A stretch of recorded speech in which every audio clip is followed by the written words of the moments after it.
días a todos. Hoy vamos a hablar sobre una temática muy importante, bastante importante, que son, continuando, digamos, dándole continuidad a la parte cardiovascular. En este caso vamos a hablar una cosa de mucha trascendencia realmente, porque, como ustedes saben, los síndromes coronarios, o sea, las enfermedades de patología coronaria, son los que mucha importancia les revisten, fundamentalmente debido a que la muerte súbita, o sea, la muerte repentina, la muerte inesperada, llamada muerte súbita, generalmente el 80% se debe, en el caso de la cardiopatía coronaria o síndrome coronario, a estas enfermedades. O sea, que vean la trascendencia que tiene el saber distinguir estas cosas muy importantes. Y ustedes, digamos, como semiólogos, cuando interrogan a un paciente, el interrogatorio hace el diagnóstico por la característica de sus manifestaciones, sobre todo en el interrogatorio médico. Estos síndromes coronarios, nosotros vamos a comenzar a hablar y vamos a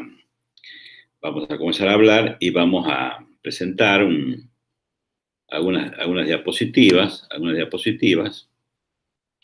a los fines de que ustedes les sea más claro. En ese caso, nosotros vamos a comenzar con los síndromes coronarios, como he dicho anteriormente, y vamos a dar algunos detalles importantes, como definir qué son los síndromes coronarios. Los síndromes coronarios son un conjunto de signos y síntomas, como todo síndrome, ustedes ya han estudiado en sus primeras clases, que surgen por las alteraciones de la oferta y la demanda de oxígeno al músculo cardíaco, o sea, al miocardio, porque el músculo cardíaco se llama miocardio. Entonces, definimos como los síndromes coronarios como un conjunto de signos y síntomas que surgen por las alteraciones de la relación que existe entre la oferta y la demanda de oxígeno al músculo cardíaco o miocardio. La muerte súbita cardíaca, el 80% de esta muerte súbita, o sea, de la muerte repentina, inesperada, que muchas veces ocurre en una edad muy temprana de la vida y en un adulto, digamos, que está en su máxima producción, en su máxima acción, tanto profesional, empresaria, trabajador o mujer también, por supuesto, esta muerte súbita se va a originar porque hay un problema coronario que se origina como dijimos anteriormente, por un desbalance entre la oferta y la demanda de oxígeno al miocardio, o al músculo cardíaco, que puede ser causado por dos circunstancias muy importantes. Puede ser por un aumento del consumo, o sea, el músculo cardíaco requiere más oxígeno, o por una disminución del aporte, o sea, porque hay dentro de las arterias coronarias, que son las que van a perfundir el músculo cardíaco, una alteración o una obstrucción. Nosotros ahí tenemos que saber que la arteriosclerosis, vamos a definirlo un poco, para que ustedes sepan, es el endurecimiento de las arterias, y la aterosclerosis es la formación de placas de ateroma dentro de las arterias. En este caso, de las arterias coronarias, porque la aterosclerosis está muy relacionada con los síndromes coronarios. Entonces nosotros relacionamos la cardiopatía coronaria, que muchas veces es causa de muerte súbita cardíaca, y se provoca fundamentalmente por un desbalance, o sea, entre lo que la oferta y la demanda. Cuánto oferta la perfusión y cuánto demanda el músculo cardíaco. Esta alteración de esa ecuación es lo que va a provocar lo que se llaman síndromes coronarios.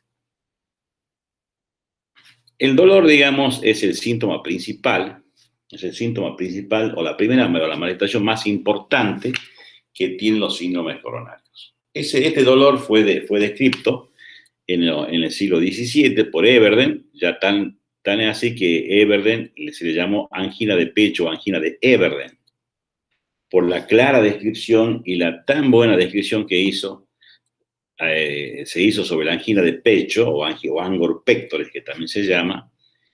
La clásica descripción de él no ha cambiado desde el siglo XVII a esta parte. O sea, que ustedes vean que en esa época él se relacionaba, lo que presentaba ese tema, el dolor de este tipo, que estaba relacionado con pacientes que sentían a veces dolor o palpitaciones y que se aproximaba a veces un desenlace final o un desenlace súbito.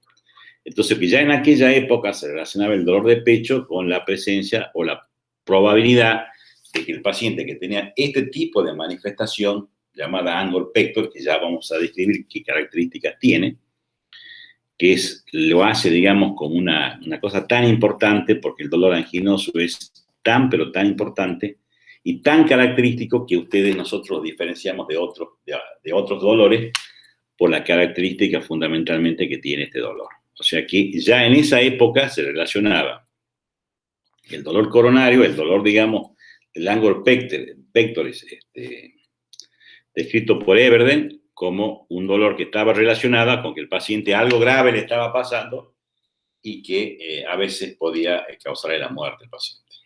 O sea que vea la importancia que tiene la descripción de estas características de este síndrome, de estos síndromes, porque en realidad vamos a mostrarle cuáles son los principales síndromes, pero antes de eso vamos a analizar fundamentalmente qué característica, cómo es el dolor coronario, porque eso desde el punto de vista semiológico es lo que ustedes le va a caracterizar y lo que ustedes van a poder, con un interrogatorio pausado, tranquilo, como debe ser siempre, la característica del dolor de la angina de pecho. Ustedes saben, ya han estudiado dolor, cuáles son las cualidades que nosotros vamos a estudiar en el dolor, y vamos a decir nosotros que el dolor, en el caso del angor pectoris o angina de pecho, es un dolor que en general es de inicio espontáneo, pero tiene una característica especial que es un ascenso gradual. Es ascenso gradual y generalmente provocada por un esfuerzo.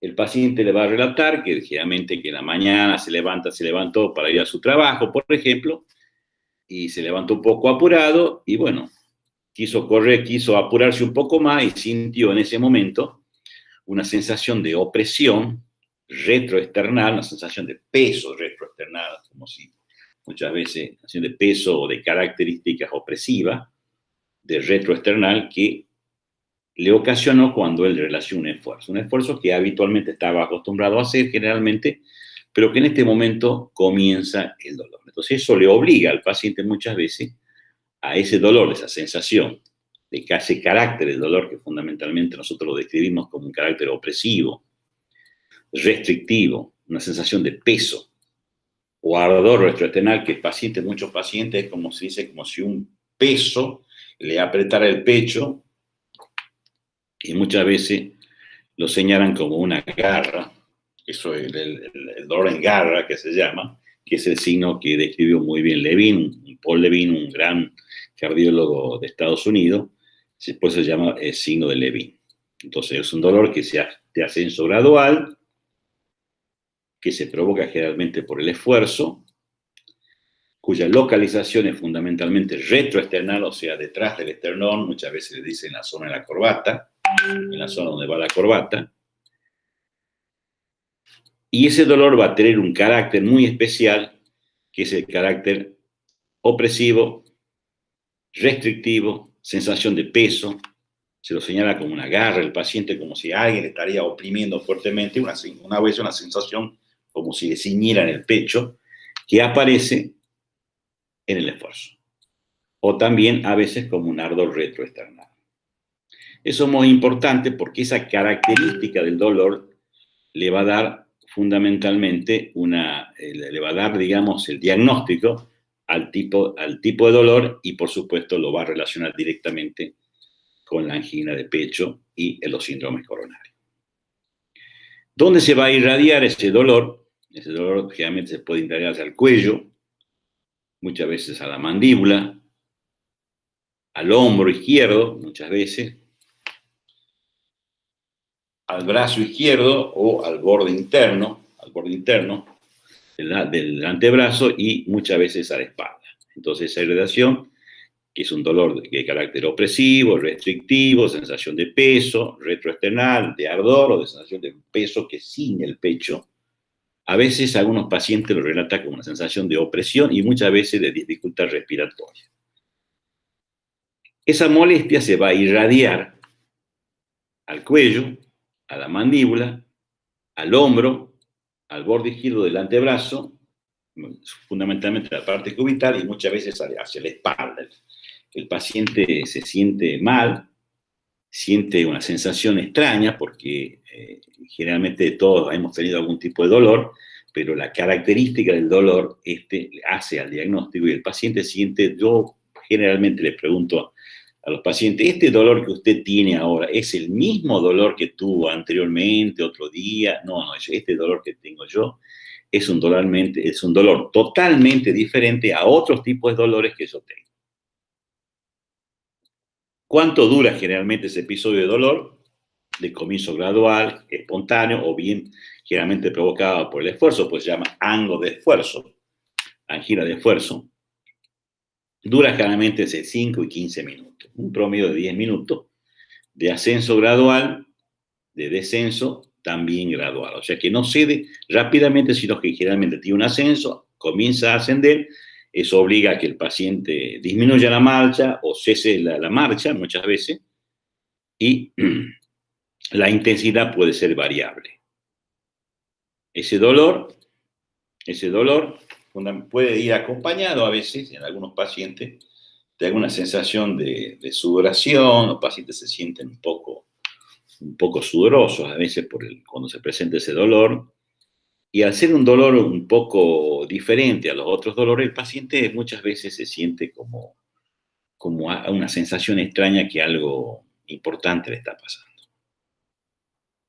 Como dije, el dolor puede tener, digamos, una intensidad variable que puede ser ocasionada puede ser un dolor que tiene una intensidad variable, dependerá del grado de dolor, del 1 a 10 ustedes lo pueden calificar, pero generalmente es un dolor mediano, digamos, pero que lo que llama la atención fundamentalmente es la sensación de opresión, de peso que se irradia hacia la mandíbula, hacia el cuello, hacia la espalda, hacia el hombro, hacia el brazo izquierdo, y muchas veces también puede ser un dolor referido relacionado con el epigastrio. Muchas veces algunas molestias epigástricas en el esfuerzo pueden estar relacionadas con algunos tipos de dolores de origen coronarios.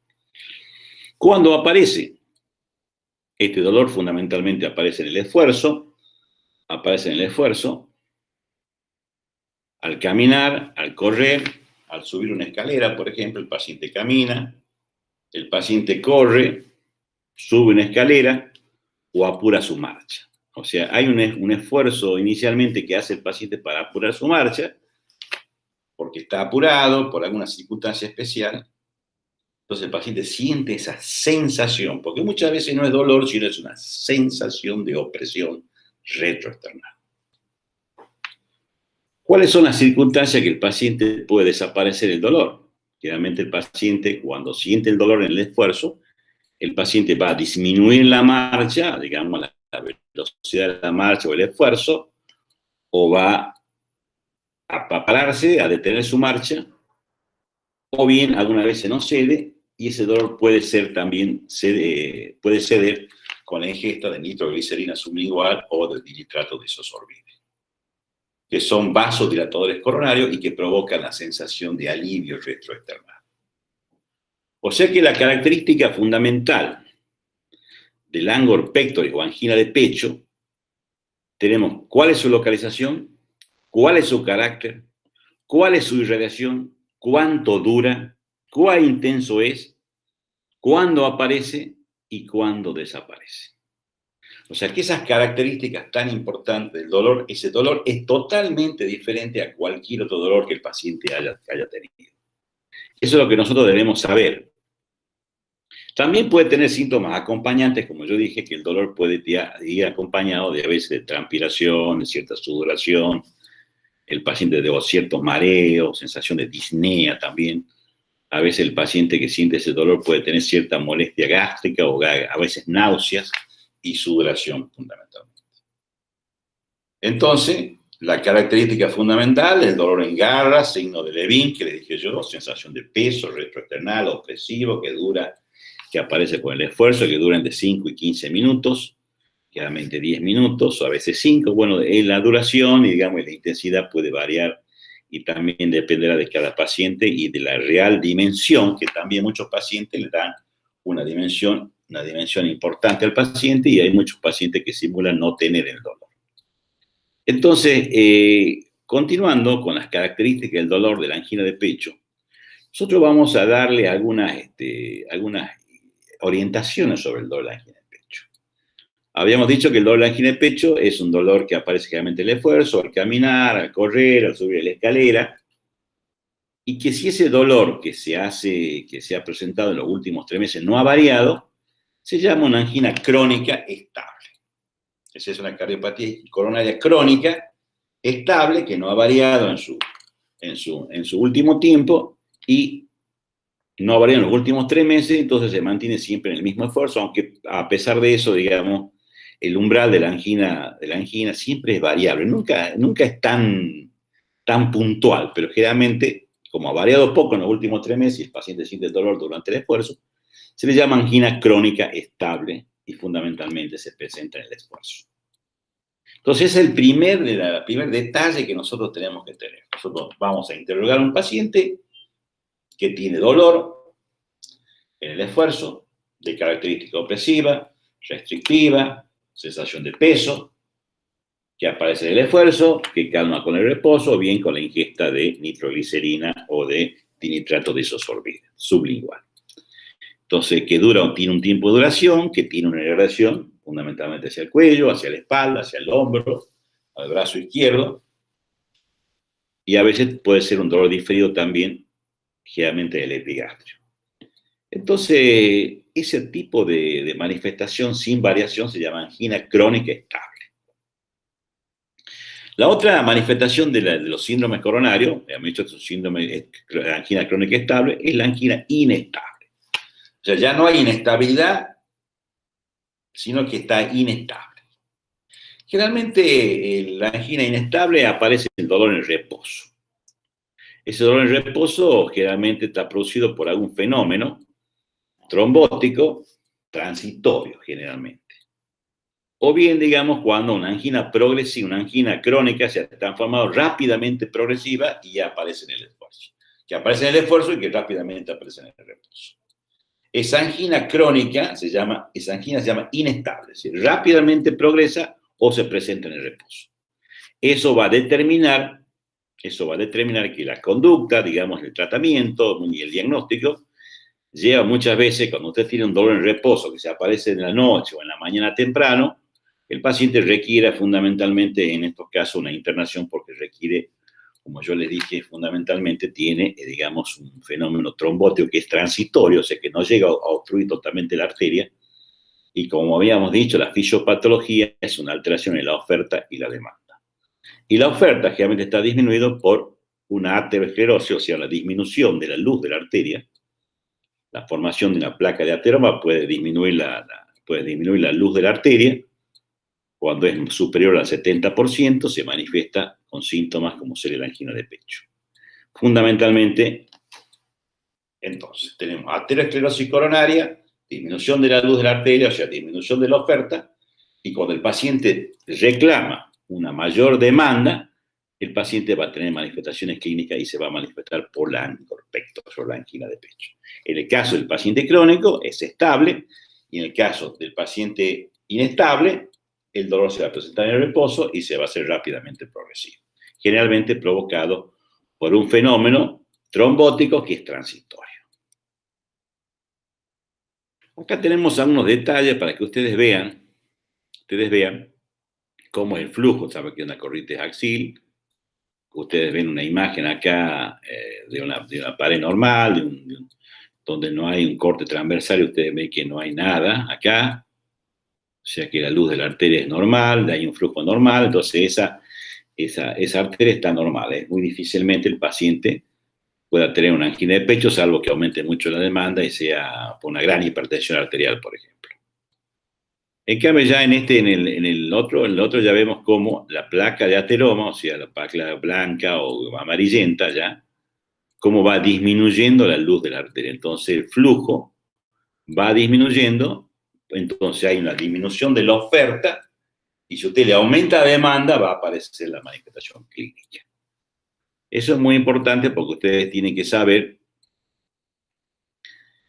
cómo es la arteria normal, cómo es el estrechamiento o la placa de arteriomatosis que hay, que muchas veces puede ser, a veces hay placas muy importantes. También hay que saber que a veces tienen arterias muy, muy enfermas y con el tiempo el mecanismo del corazón es crear circulación colateral y por lo tanto a veces se balancea la circulación. Pero en general, el estrechamiento de la arteria por la arteriomatosis aórtica, la arteriomatosis de las coronarias, perdón, va a disminuir la luz, va a disminuir, digamos, el flujo y va a disminuir la oferta.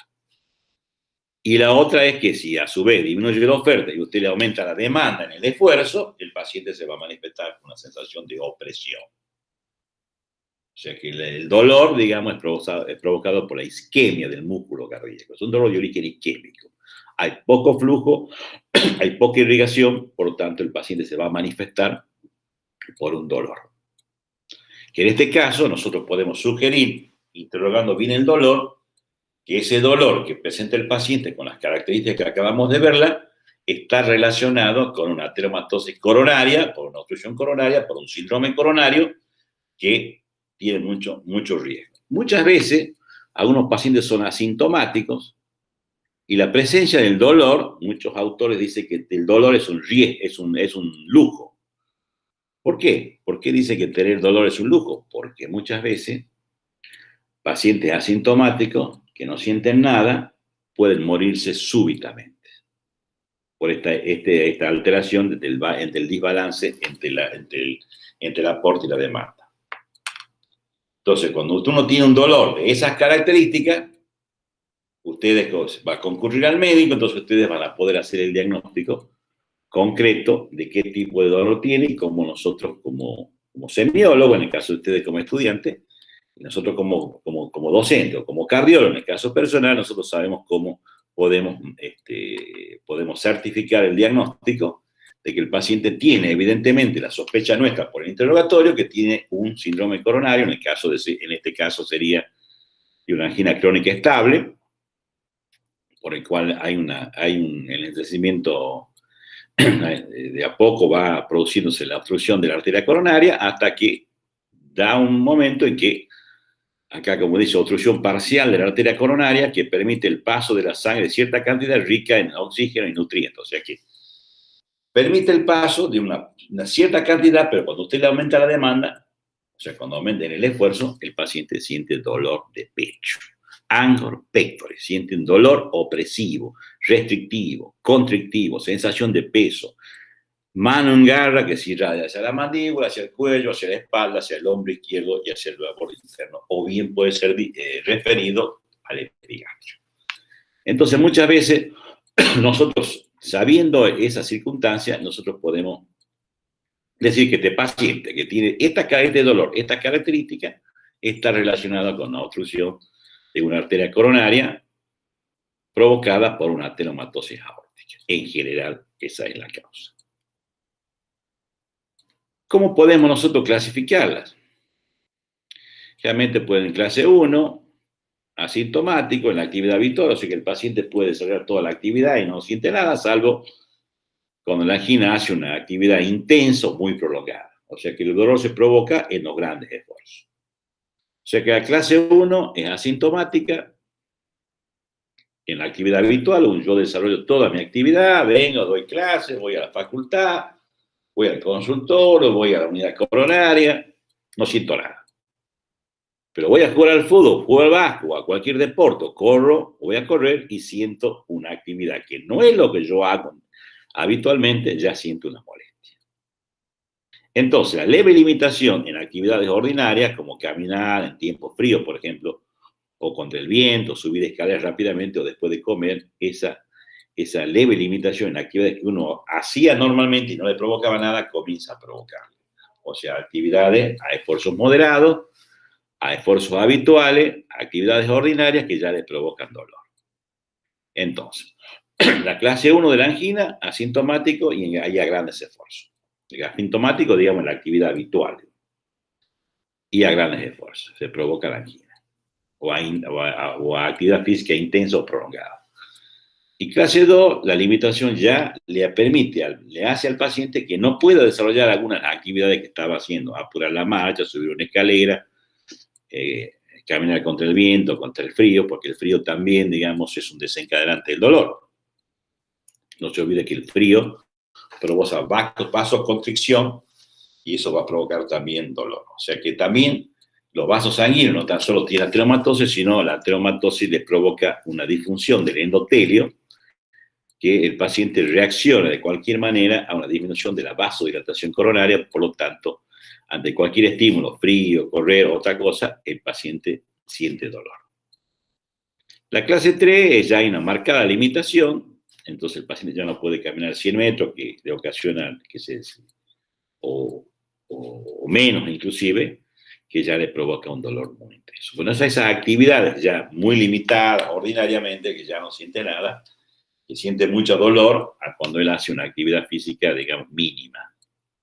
Lo que hace mínimamente ya le impide, hay una limitación física importante, entonces el paciente generalmente se queda quieto, disminuye su capacidad y la incapacidad, si se va acrecentando, puede ser absoluta, por supuesto, pero en general, digamos, la clase 1, 2 y 3, digamos, son la que uno más ve. La clase 4, digamos, ya sería una angina en reposo, que ya estaría en otra, ya una limitación totalmente absoluta para desarrollar la actividad. Entonces, tenemos una clase 1, que el paciente puede ser asintomático, que comienza a subir las escaleras, que comienza cuando uno hace un esfuerzo que no está habituado, voy a correr, o camino rápidamente, o corro, o voy a jugar al fútbol, hace mucho que no juego, y bueno, ahí voy a presentar una actividad intensa, prolongada y no habitual. Porque muchas veces algunos pacientes juegan al fútbol, corren, esas son actividades habituales para él.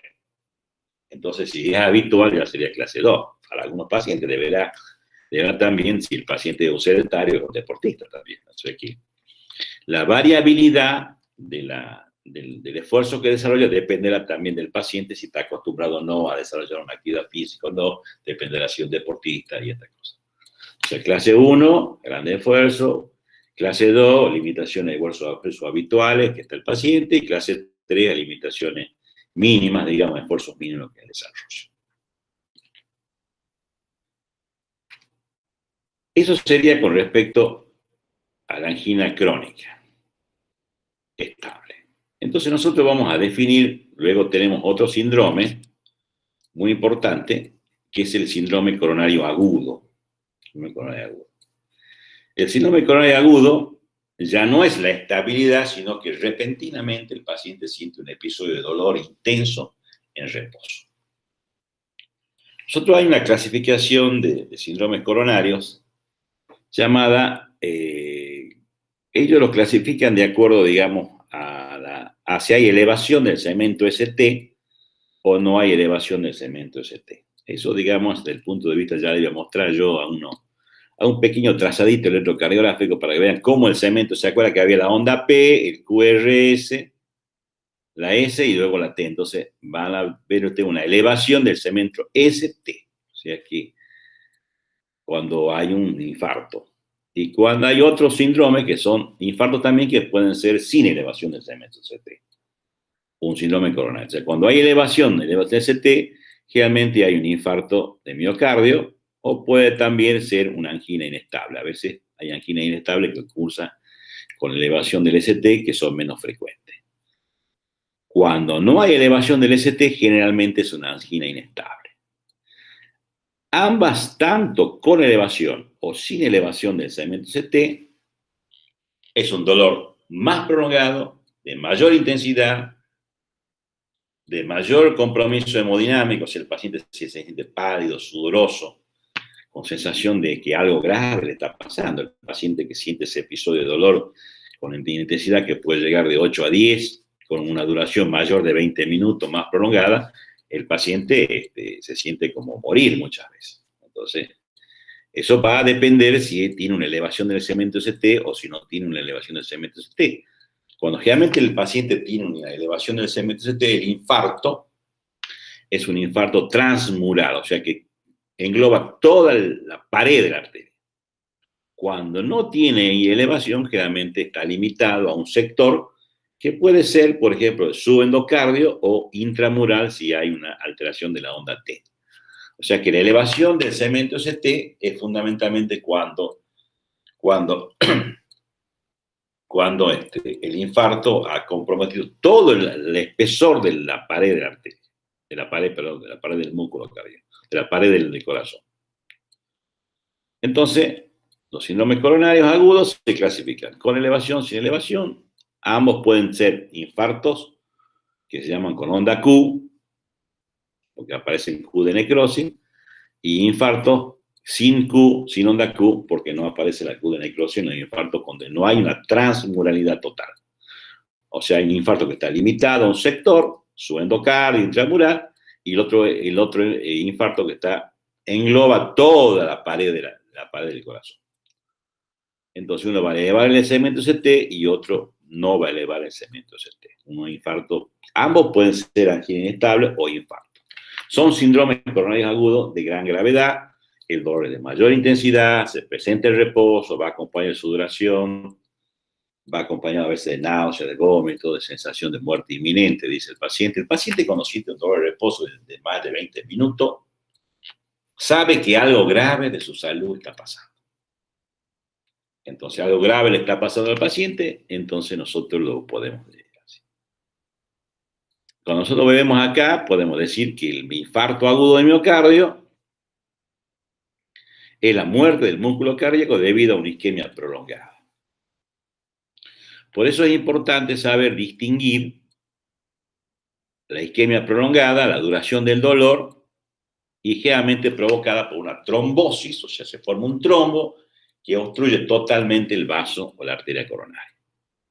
Así que siempre, casi todos los infartos, hay algunos que no, pero en general casi todos, tienen a la lesión arteriomatosis una trombosis sobreañadida que provoca la obstrucción total de la arteria y la muerte del músculo cardíaco. Cuando más temprano nosotros actuemos sobre esos pacientes, por eso dicen que tener dolor es un lujo y a su vez el tiempo, en este caso, en estas manifestaciones agudas de las enfermedades coronarias, sí que el tiempo es oro, el tiempo es músculo. Para nosotros más lo diagnostiquemos más rápido y más fácil lo derivemos a un servicio de atención, se puede hacer salvar el músculo, porque si uno no lo salva el músculo, el paciente o se puede morirse, o bien el paciente queda con una función de su corazón muy deteriorada y va a ir a la insuficiencia cardíaca y al remodelamiento, o sea, al cambio de la estructura, de la geometría del corazón.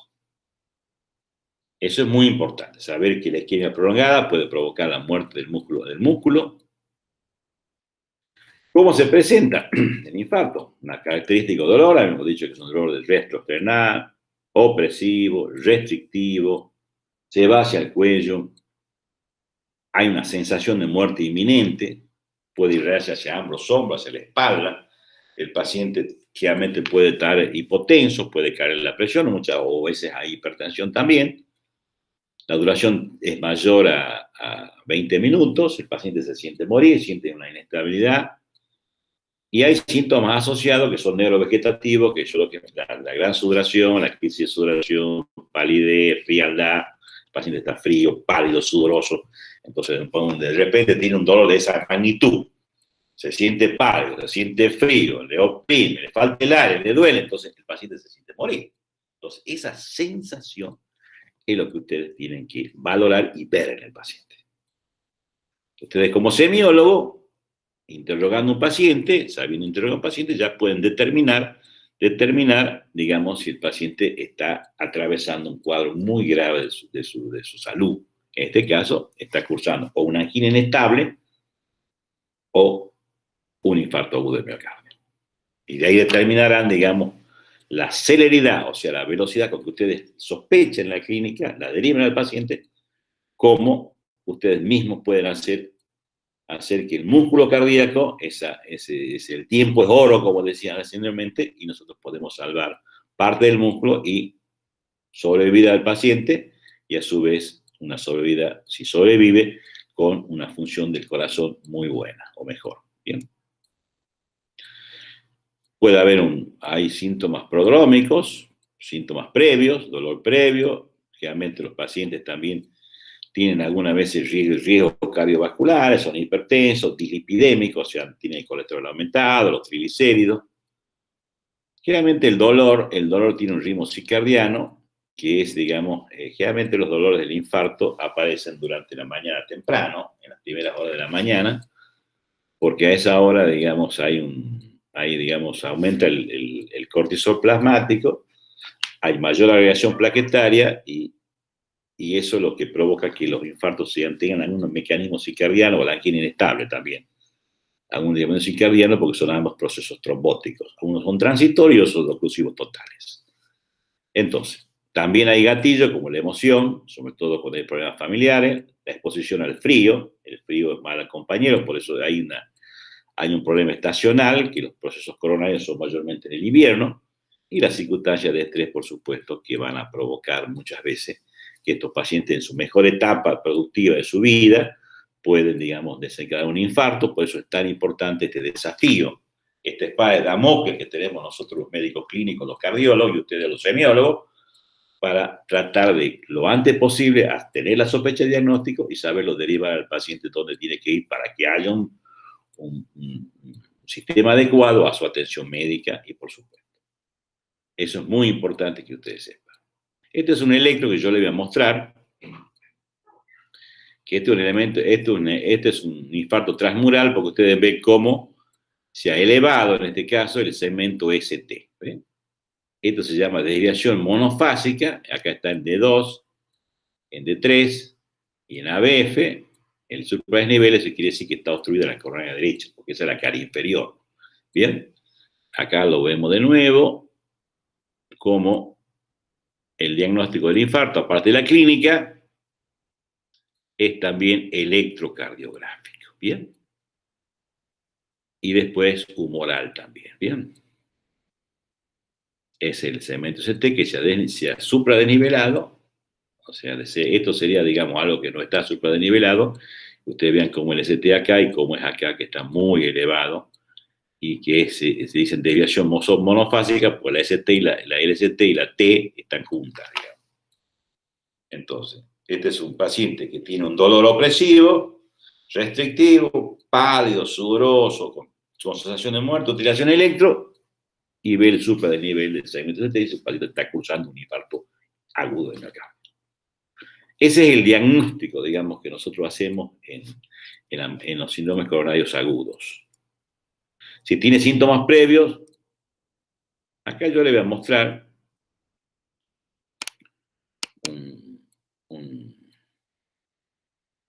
un video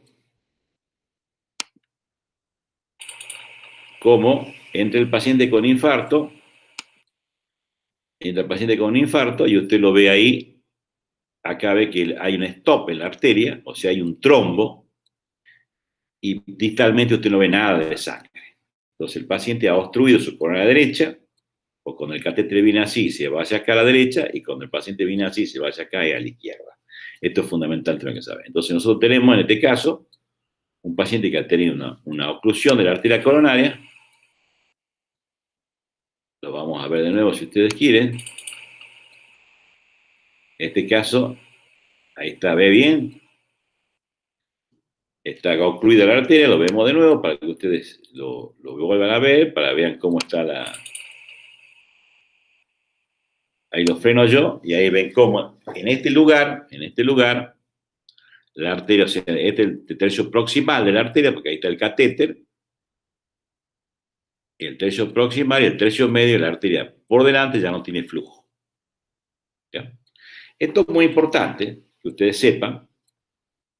Ahí está el elemento gráfico. El paciente tiene un infarto, tiene clínica, tiene todas las manifestaciones que yo les mostré, que yo les dije, tiene el electro, y entonces nosotros directamente, si está en tiempo, como el tiempo es oro, nosotros lo que vamos a hacer es abrir la arteria.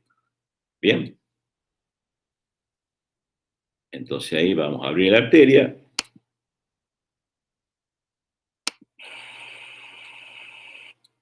Entonces, en la otra parte, en el otro nosotros vamos a ver cómo vamos a Me está apareciendo el otro, veamos si me aparece el otro. Cuando yo la abro a la arteria,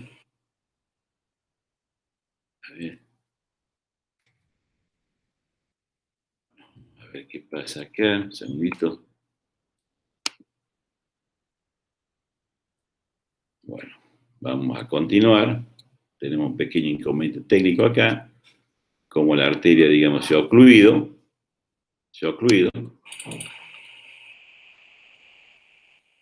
hay que pasar al otro cuadrito, que hay otra diapositiva, que es cuando se abre la arteria. Ahí está esa. Esta es. A ver, yo le voy a mostrar acá, pero se muestro acá.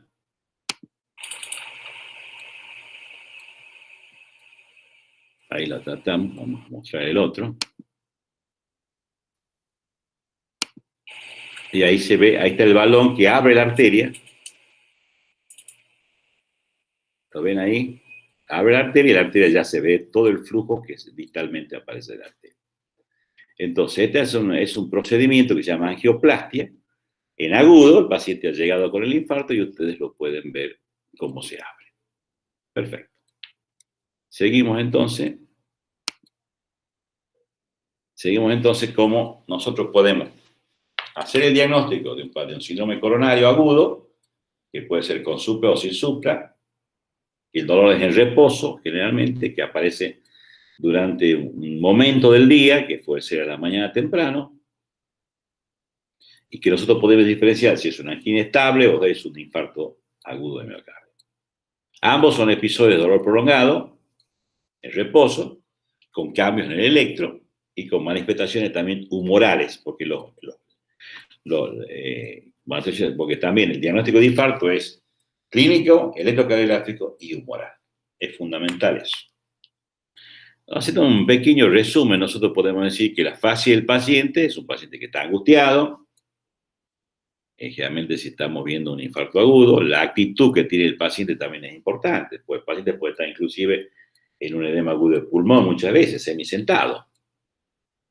Pero usted lo va a ver en una fase pálido, sudoroso, ansioso. El paciente está inquieto, digamos. Entonces, el paciente con dolor de pecho, pálido, sudoroso, semisentado, ustedes tienen un diagnóstico correcto de lo que puede tener, digamos.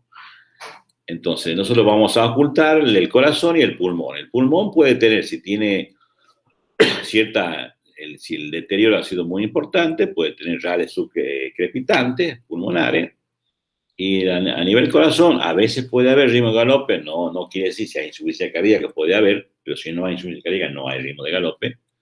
Tenemos generalmente un cuarto ruido, porque todos los corazones que tienen falla diastólica, el corazón isquémico, el corazón infartado, es un corazón que no se relaja bien.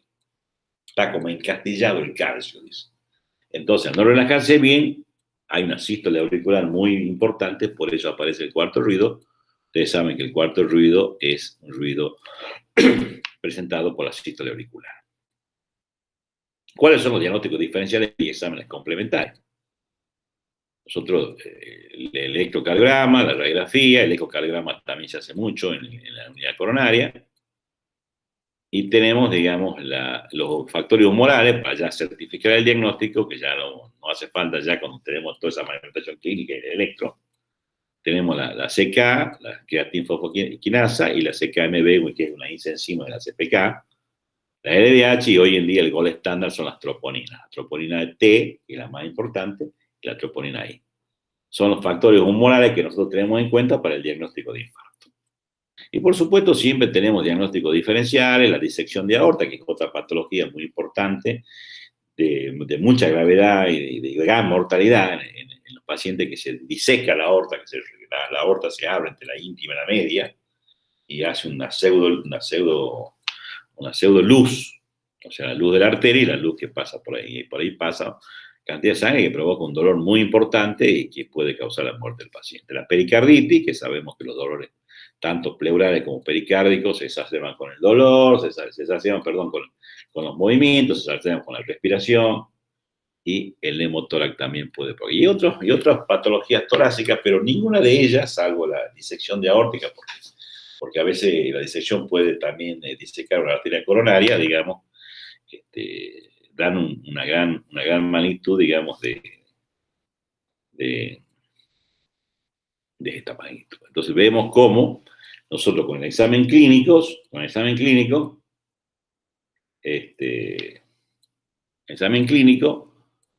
ustedes con el interrogatorio, con la observación del paciente, con la actitud del paciente en la cama, con la presencia de radio o de cuarto ruido, con los exámenes complementarios que nosotros tenemos, que ya le he mostrado yo el examen complementario, le he mostrado la cinecoronografía, que es el cateterismo que vimos inicialmente, nosotros tenemos el diagnóstico de un síndrome coronario. Entonces, resumiendo, ¿qué es lo que podemos decir? Que los síndromes coronarios tienen, digamos, una manifestación clínica importante, que es el dolor, y que lo concluimos, digamos, el dolor como síntoma fundamental. Tener el dolor es un lujo porque nos permite a nosotros el diagnóstico antes que ocurran todas estas cosas. Y bueno, queda más que decirle que le agradezco su predisposición por escuchar. Espero que la clase le haya sido de su agrado, que le sea útil para su aprendizaje. Y bueno, buenos días y muchas gracias.